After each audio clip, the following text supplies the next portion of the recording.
The issue of friends is crucial in a man's life. Friends are one of the most important things in your life because friends help you get through life. They help you understand life.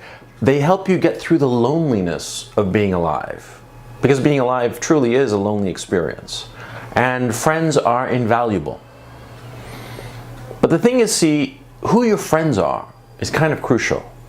In point of fact, having the wrong friends can derail your life, can ruin your life. You want to be very, very careful as to whom you pick to be your friend. And I'll tell you right now, it's better to be alone than in bad company. There's a saying in just about every country, in every language rather, saying that goes along the lines of, tell me who your friends are and I'll tell you who you are. In just about every language, there is a similar saying. And it's very, very true. Your friends influence who you are. Often they can determine who you are. And a lot of people who are watching this now are going to say, oh no, that's bullshit. You know, I'm totally independent. You know, my friends don't control my actions. My friends don't determine who I am. Bullshit. Bullshit. Your friends determine your interests. Your friends determine your behavior, your words, your actions, the things you pursue as a career. They are far more determinant than you want to acknowledge. Because we all want to have this illusion that we are independent beings, that we are independent men, our own men, and that nobody influences what we do. But that's just simply not true. Our friends influence us. Now, of course, when you're a little child, when you're a 6 or 8-year-old boy, it doesn't matter, you know, who your friends are. Yeah, because you have very little autonomy in your life. The problem becomes when you start to gain autonomy. Now, what's happened in the West, in the Western democracies, is that parents of adolescents have rescinded their responsibilities insofar as their children, and they have rescinded their responsibility to police their children's friends. Now, this is, of course, a huge mistake in Western civilization.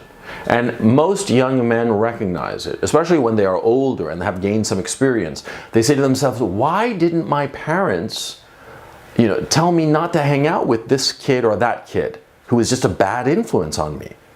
You know, but it's the fashion. The fashion is that children, adolescents, 13, 15-year-old boys who don't know shit about anything, that they should be determining who their friends are. No. It's a mistake, but spilt milk, water under the bridge. Let's focus on your situation. Your situation is that, you know, you're a teenager, you're 20-something, maybe even in your 30s. And you have a group of friends, right? Now, you see, your group of friends influences you for good and ill. Now, what you want to be doing is picking friends and making friends with people who can help you. Now, I'm not saying in a selfish way of people who can help you, like using people. No. See, what I'm saying is that there are some people, some friends, who pull you back, pull you down. They subtly kick you in the shins. How many times have you known some guy, great guy, cool, you know, fun to hang out with, great dude, great with girls, you know, lots of fun. But you say, oh, you know, I'm planning on doing this, you know, trying to get this job or trying to do this business. And the guy's like, oh, you know, I don't know, that looks real tough. I don't know, I wouldn't do it. And he sort of like, it takes the wind out of your sails. Just by his demeanor, just by a subtle feel, a subtle vibe, he's like, nah, you know, I don't think that's going to work out. And so like, it totally kills your vibe. It totally kills the energy and enthusiasm you had for something, right? How many times have you met such a guy? Lots of times, I bet, right? They are more common than not. Such people, those people who will pull you down, your friends, quote unquote. See, they're great to hang out with. They're great to, you know, have a beer with. They're great to, you know, be your wingman while you go out and chase girls. But even when you're chasing girls, they're going to say, oh, you know, that hottie, no, I don't think that, you know, you're in her league. You know those guys, right? You got to avoid them like the fucking plague, okay? No matter how cool they might be, no matter how friendly or popular or anything, those guys who bring you down, you got to cut them off. Leave them behind your rearview mirror. You do not want such people as your friends, okay? On the contrary, you want those guys who like nudge you and say, look at that girl, that fucking 10, I bet you can nail her, That's the kind of guy you want. The guy who eggs you on. The guy who encourages you to push your limits. That's the kind of friend you want to have. And sometimes those guys, they're not the coolest. Sometimes they're not like, they're not cool, and maybe they themselves are not particularly popular. But those guys who egg you on to greater and better things, those are the guys you want to be cultivating as your friends. Like I say, you become who you hang out with. You become your friends. So you want to look at people, at other guys, at possible friends, and look at them and say to yourself, would I like to be like this guy? Would this guy help me to become a better man? That's the kind of guy you want to hang out with. You have to ignore the superficial elements that make a guy interesting, attractive, cool, what have you. And when I say interesting or attractive, I don't mean in a sexual way. I mean in a fraternal way. You have to ignore that and think to yourself, can this guy help me be a better man? Again, I'm not talking in a utilitarian sense, in a sense of using somebody. No. And I am deeply opposed to you cultivating friendships with people you are using for your business or what have you. And it's all good and fine to be friendly with a business partner, friendly with people you work with. To be friendly, sure. Friends, that's different. And in point of fact, it's smarter to have your friends be outside of your work, be independent of your work. Because apart from the fact that if you are friends with people you work with, you might wind up in a situation where you're competing with them. Friends who are not in your work will be able to give you a good vision of it. Do you know why guys talk to one another so much about movies that you like and albums that you like and different things that you like, and you contrast and compare and argue about it? And sometimes you listen to your friends' arguments and you're like, yeah, you might be right. Do you know why that is? It's not because you're supposed to care about those issues. It's because later, when things come up in your life and you're neck deep in the middle of something, you will be able to turn to this friend that you argued about books and music and movies and what have you. You'll be able to turn to this friend and you'll be able to ask for their judgment, their unbiased judgment. And that is something supremely valuable that you want to cultivate. That's why you want to compare notes on books and movies and music and whatever, politics, this, that, the other. You always want to be doing that with friends so that you can get a sense of their point of view so that later you can use them. Again, I don't mean this in a utilitarian sense. I'm using it in a sense of like asking your friend for help. Because that's what we do with our friends. We ask them for help. And we, of course, have to be willing to help our friends. We always have to be willing to help our friends. Now, to what extent should you help a friend? To what extent should a friend help you? That's a hard question to answer. Because, see, sometimes your friend is going to make demands on you that are pretty damn big. You have to ask yourself two questions. Has he earned it in the past? And if I help him now, will this help him so much? Or help our relationship? Will it break our relationship? You see? You have to make that calculation. I mean, if the guy is saying, oh, can you spot me $50 for, whatever. Oh, sure, no big deal. I mean, if he's a close friend, you've known him for like 10 years, and he asks you for $50, sure. If he always asks you for $50 every fucking week, I mean, he's a fucking moocher. Why do you have him in your life? You see the difference? See? Or if he asks you for $500,000 and you're like, what? And he's like, oh yeah, I've got this business thing, I really, really need it. No, you got to draw the line. See? No matter how much it hurts. Because that's another thing. And this is the same, as I've said, with your relationships with women, with your relationships with friends. You have to be willing to cut it off if your friend crosses the line. If a friend betrays you, cut him off. No second chances. Now, what do I mean by a betrayal? I can't define a betrayal. It'll depend on the given situation. But if your friend betrays you, and you will know if he betrayed you, I mean, if he fucks your woman, or he screws you out of money in some deal or something like that, if he betrays you, you cut him off. And that's it. You just leave him behind and you forget about him. Of course, you're going to cry. A lot of times, I have, differences of opinion or problems I've had with friends have affected me more deeply than problems with women. And that's perfectly normal, and perfectly natural, and perfectly healthy. But, son, you got to keep in mind, if your friend is fucking you over, if he is betraying you, if he is doing something that he knows is wrong, you got to cut him off.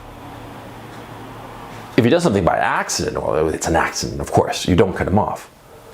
But if the guy deliberately makes a move against you, if he knows that something's important to you. Let me give you an example. There was this good friend of mine called Paul. I might have mentioned him before. I probably have. Oh yeah, I mentioned him before. Well, I'll just mention him again briefly. See, Paul was a friend of mine since I was 15 years old. And I nursed him through a lot of problems, through his divorce, through different problems. He was very successful at work. And one day, I had a situation, and I needed really good advice. Good advice, and I also needed him to put me in contact with some people that he knew, some business people. It wouldn't have cost him much, and he knew that I had my shit more or less together, but I needed his help. And when the moment came, he just didn't return my calls, and he just sort of ghosted on me for a while.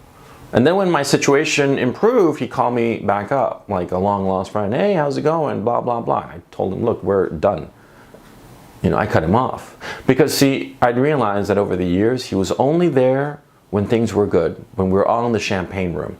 When things were tough, he was always just not around. When he had problems, he would call on me, call on some other people, people that we, a little group that we known each other since we were kids, right? But when things got tough, he was never around. When things got tough for us, when things got tough for me, I needed his help. I needed good advice, and I needed him to put me in touch with a couple of people who were very crucial to my business at that time. People whom he knew well, and that he could put in a good word for me and help me out of the situation that I was in. I wasn't asking him for money. I wasn't asking for anything that would make his life difficult. And he knew me enough to know that I wasn't going to make a fool of myself if I got in touch with these other people. It was perfectly reasonable for me to be in touch with these other people. He knew that I needed his help, and when I asked for his help, so I cut him off. And that's what you should do. When you discover a friend is just betraying you, or a friend is not really your friend, he's not going to sacrifice anything or even give you help and assistance when you need it, and it is easy and doesn't cost him anything. Such friends are not your friends, and you got to cut them off. Look, I'm realizing as I'm doing this video that this is the first approach to this problem. And I'm going to be doing a lot more videos on friendships, because friendships are a key issue, and they're not spoken enough. I don't think I've done many videos on friendship or mentioned friendship. I don't recall offhand, but my point, friendships between, first of all, always remember, there's no such thing as friendship between men and women. The sex thing always gets in the way. Anybody who says differently just doesn't know what the fuck they're talking about, okay? I'm talking about friendships with men, non-homosexual men, of course, okay? Now, I don't think that I haven't done a lot of videos on friendship. I'm sure that there are lots of videos, but I'm realizing now as I'm doing this, that this is going to be the first of several videos on this particular topic, because it's really an important topic. Because I look back at my own friendships, and to finish this video off, when I was a kid, when I was like 13, 15, I had a group of friends. We were like a hard group of like 5 and like an extended group of about a dozen. Right? And it was a really interesting group because we were like just past puberty. We were 13, 14, and we were all more or less the same. We were big into music. We were all, studying a musical instrument. We were all into esoteric music. We were all into reading a lot, reading novels, nonfiction, everything. and we were all into drugs. Okay, it was this weird combination. Oh, and D&D, advanced D&D. We were all into that. I remember advanced D&D appealed to my meticulous nature. It was just so complicated, and I just loved it. I loved all the rules and all the rest of it. Anyway, that's not important. My point. It was this big group, and we had all coalesced around this D&D campaign that we were running. And we were interested in these different things: drugs, music, reading, D&D. And what happened was that, see, we influenced each other radically. We swapped books, we swapped drugs, we swapped licks and techniques on guitar and what have you. And what happened to this group, it was really interesting. It started all together, but then it sort of like broke apart. The guys who were like more cool, they started drifting more towards music and drugs. And the guys who were sort of dweebier, they started drifting towards more reading, less drugs, And I, by pure chance, started drifting more towards the dweebier crowd. Excuse me. I started drifting towards this dweebier crowd, this dweebier set. And it was by sheer chance, because I went to see some friends of mine. I was late, and we were going to do drugs. And I got to his house, and they weren't there. It turned out later, and this was obviously before cell phones, that they had gone to some other guy's house.